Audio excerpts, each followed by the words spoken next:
Hello everyone. Today we will talk about how to fix the app of FaceApp. We will go to settings.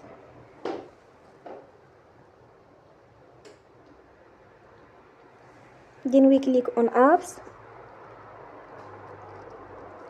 After that we search the app FaceApp and we click. They will on for stop.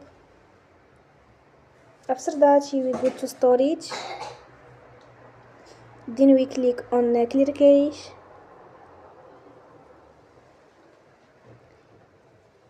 In the end, turn your phone and you will recharge your phone again.